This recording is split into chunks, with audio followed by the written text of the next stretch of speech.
This is Georgetown, the podcast. Georgetown County and the city. Georgetown is growing, changing, expanding, and blossoming. The Hammock Coast of South Carolina. It's a renaissance. This is Georgetown, the podcast. Here's your host, Scott Richards. I am Scott Richards, Georgetown, the podcast. We are back for another episode of All Things Georgetown. We like to think there is a renaissance going on in Georgetown, whether it's Georgetown, the city, or Georgetown, the county, or the area. It's one of the great places along the coast of South Carolina, actually in the nation. And today, I am really happy to tell you we have a special guest. Susan and I, we've been friends for a long time. Yes, and we've worked together, and it is really great to have you. You look great. And thank you. Susan is the executive director of the Pawleys Island Festival of Music and Art. And we're going to talk about that in a moment. What year are we doing this year? 34th. 34th year. Mm-hmm. Wow.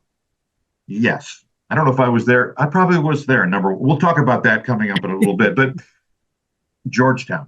I want to just get a little bit of the sense of that you have for what Georgetown has become, what it is doing for you and the festival. Just talk a little bit about the great thing, the great place that is Georgetown.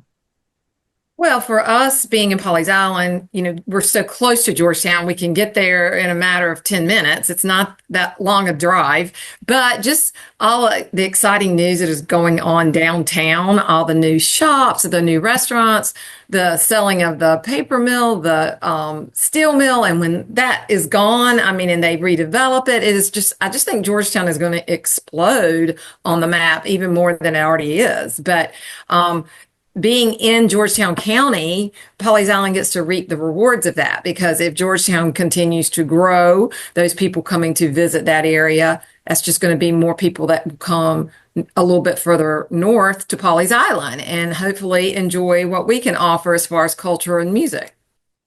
One of the things I was surprised to hear Al Joseph talk about a couple of weeks back when we talked to him, that there used to be maybe 3 or 4 restaurants on Front Street. And now he says there are 16 different restaurants. Yes, there are. And it's just amazing to me how much that has expanded. And these are not burger joints, although there are some great burger joints. There's some wonderful restaurants. Fine dining. It's some of the finest meals I've had in the past couple of years. It's really something special. And I can't imagine how it's going to explode once the steel mill is redeveloped and businesses. I just have this feeling that Georgetown is going to be quite the jewel along the coast between Charleston and Myrtle Beach. And of course, we think we can get a lot of people from the Mount Pleasant area driving up to Georgetown because there's a lot more going on. But you mentioned Pawleys Island. Tell me about the growth and the expansion and what's happening in Pawleys Island, and especially the people that are moving into the area. Oh my gosh. Well, in 2024, there was like an 11.5% population growth. After COVID, it just exploded here. Everybody wanting to come and get out of the Northeast or the Midwest, and they came here. And what they expected was the same type of cultural experiences that they had had where they lived before. And that has just taken the Pawleys Island Festival to a different level. And when we first started it, the only thing we did was an October festival. And now we're trying to do things more in the winter. We have an event that's coming up next week. It's in the summer, and then we have the fall. And the more we can grow the area, the more we'll be able to grow the festival. So let's go back to the Pawleys Island Festival of Music and Art. You said this is the 34th year? Yes. Go back to year 1. When it started. Well, I wasn't around then. I've been doing this now. This is my 15th year. Year 1 was when Dr. Lee Minton moved to the area. He was a optometrist, and he retired here. And he really wanted to be able to have classical music, cultural music. More importantly, he wanted students and children and people like in his church that he met that he felt like may never have that opportunity. They may never get to see live performances. So he started very small in people's homes, Did that for a few years. He would bring the talent in, pay for it himself, invite people over. And then it went into churches and eventually grew into where they had a tent and a place to have it with stage and lighting. And it has just grown year after year after year. And he passed away, I think it was 2002. And he left an endowment for the festival to continue its legacy. And that is what we've all tried to do from the board of directors to that's changed so many times over the years. But 15 years ago, when we took over the management, we put into place a lot of new things and a lot of strategic planning went into it. We had 5-year plans and 10-year plans, and we're still working on those.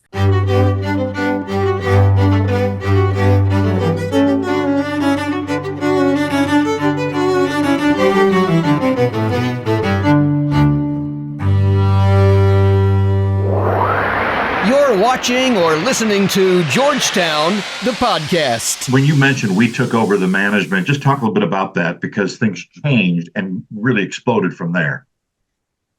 Our existing company was a publishing company. It was called Strand Media Group, and we had been in the business for a long, long time. Dolores Blunt was the owner of Strand Media Group, and she had been on the board for the Pawleys Island Festival for many, many, many years.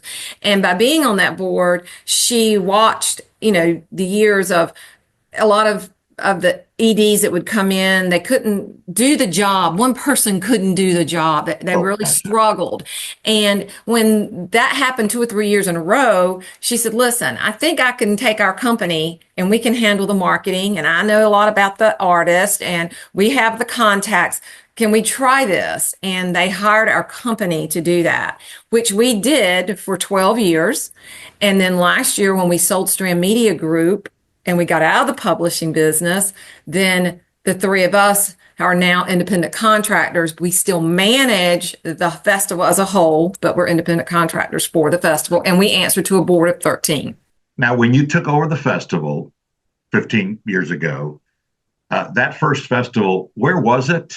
And do you remember? I'm sure you do remember. What were the featured artists your first year? Oh my gosh! Now that I don't know that I'm going to remember. I do remember we were at Litchfield Plantation, at the old Litchfield Plantation, and we had the tent set up there. We also did the wine gala somewhere else one year because we couldn't have it all. And then we also were at Brook Green for a few years. Right. I remember that. We couldn't do our wine gala at Brook Green because that's just something they do not allow other fundraisers. And that's a part of our fundraising. And then we moved, and I think we had it at Litchfield Plantation. We had it across the street at Litchfield by the Sea. I mean, we were like moving around. Right. And, about 10 years ago is when we landed at the Reserve, and we've been there ever since. So the godsend. Just talk a little bit about some of the musical acts, the performers that have been a part of the festival over the years. I know many of them. Some of them, I will tell you, just because I was most impressed, and I could not contain myself when the Swingle singers were here. They were really good. They were just absolutely amazing, although there have been many. Now, the Steve Tyrells of the world, talk about some of your favorites and the people that have been a part of this festival. Well, Steve Tyrell, he's up there at the top for a lot of us. He is a cool dude. He is. And unfortunately, the last time we had him book, he became ill and was not able to perform. Right. And he's no longer performing on the East Coast. But we were very lucky to have Steve come so many times. But, I mean, we've had so many. We've had tribute bands. We've had bands like Ambrosia, New Orleans, Firefall, Jim Brickman. I mean, it took me several years to get Jim here, but he was. I know that was a bit of an interesting, and then he came and killed it. We had Marilyn McCoo and Billy Davis Jr. Oh, they were great. Great. We've had, Manhattan Transfer. Yeah, Manhattan Transfer. Bella Fleck. We've had several times. We had Bella and his wife Abigail last year. They were amazing. We have had the Temptations, the Four Tops, the Drifters, the Miracles, so many Motown groups over the years. So what you're doing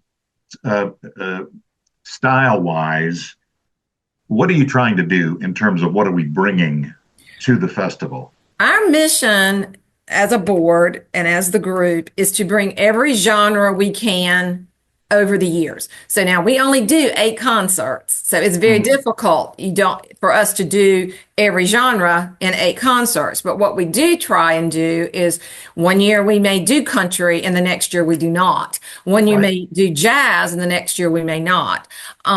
We have found out to be on the big stage, we have to have some name recognition to sell tickets and to get people to come, because we're trying to fill 1,000 seats under our performance tent. Sometimes the classical or the jazz or the Americana, or we may table that and put that in another series that we do in February, which is in a venue that's called the Village House. It's a wedding venue, but we can put around 200 people in that arena, and that's our max. So by doing that, we know that we can sell the tickets to those genres as well. And a huge, huge portion of what we do, as you well know, is what those performers can do as far as outreach into the schools. Right. And in February, where we have it for 3 weeks, they have more of an opportunity to go into the individual schools in Georgetown County and perform and see more students than we have the capability of doing in October. Because in October, we're competing on Fridays with football schedules and band. And on Saturdays with football schedules. Yes. So you basically have one day that you can do outreaches, which is on a Thursday. But in the winter, we don't have those issues. And so we really feel like we get the most bang for our buck as far as reaching students in that time frame. And again, we should point out, these are students in the Georgetown County School District. Right. K through 12. That's right. So it's all ages, which I think is absolutely terrific. You did mention something that has been the kickoff to the festival for a number of years, your wine festival, which is part of the Pawleys Island Festival of Music and Art, but it's a wine event that is highly sought after. Yes, it is. We sell out now every year. It is the kickoff of the fall series. And we have vintners who come in and donate all this wine for people to taste.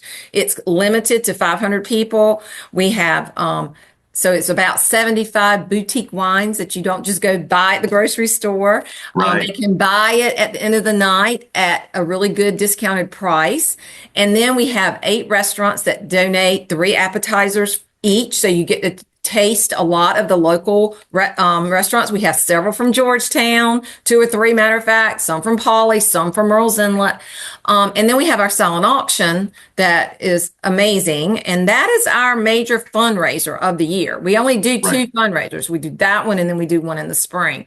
But it has always been, and this will be our 25th year of doing the Food and Wine Gala. And it started out very small amount of wine, and now it's grown to, we've included the food, we include entertainment. We've got a lot of things going on that evening. It's a great night. Since we're talking 2025, who have we got lined up? And you're done. These are, you're probably looking now at what do we do for 2026? Oh yeah, we're in programming right now for 2026. But for 2025, our headliner is direct from Sweden, ABBA. It's supposedly the best, and what we have seen and research. ABBA has had such a resurgence. Yeah. They're very, very good. Then following them, we have Big Swing and the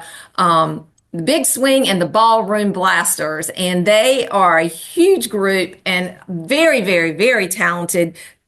Most of the members are from other bands that you've heard of, and they do all kinds of music. They do swing, they do Motown, they do pop, so it is just going to be an overall great entertainment night. And they are followed by Mandy Barnett. Are you familiar with Mandy?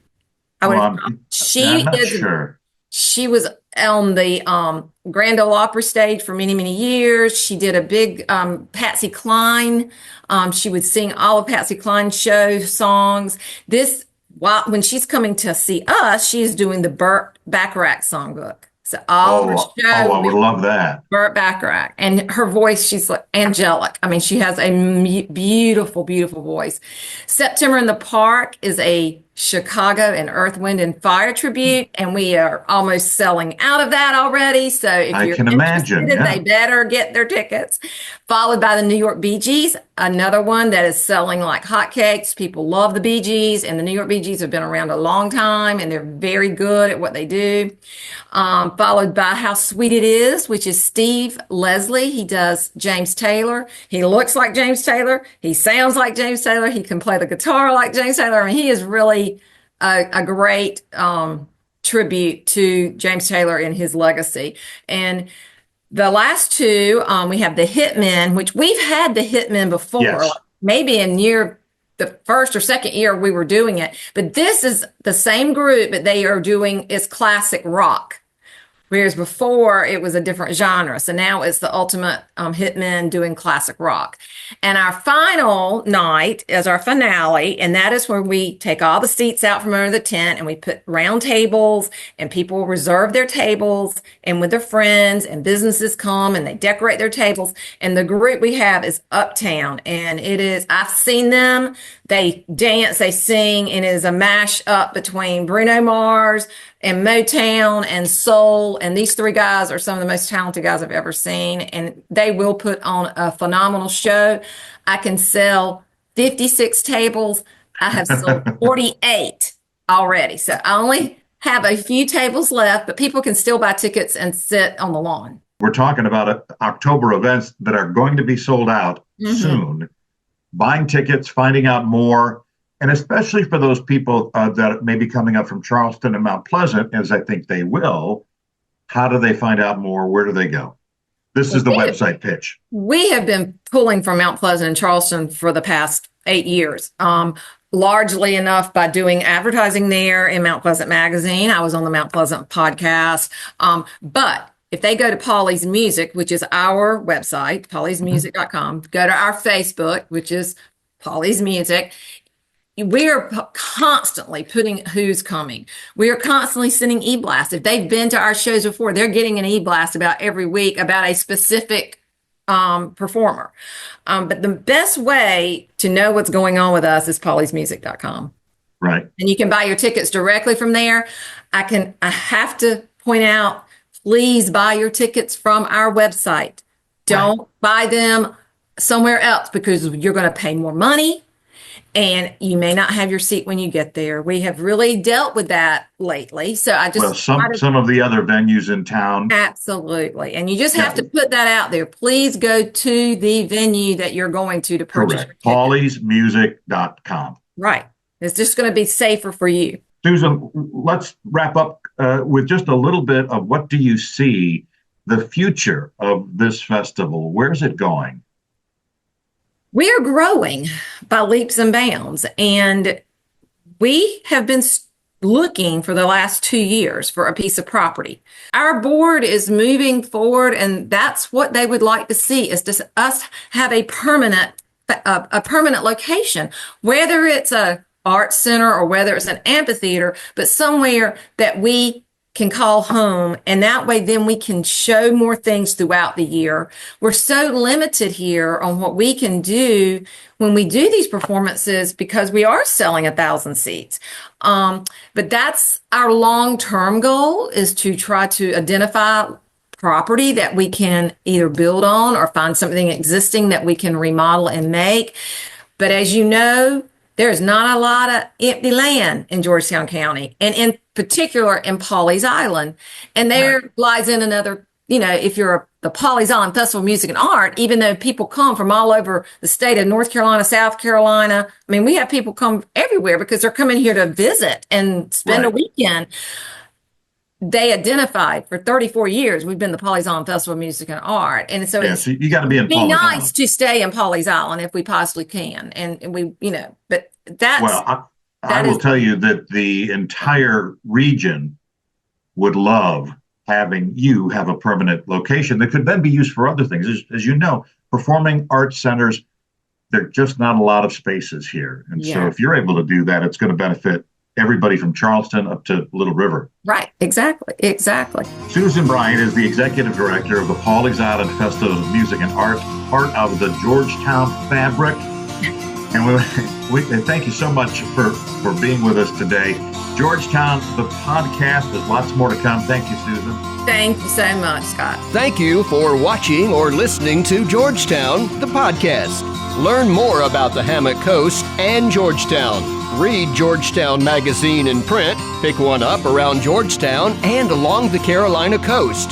Or digitally, visit readgeorgetownmag.com.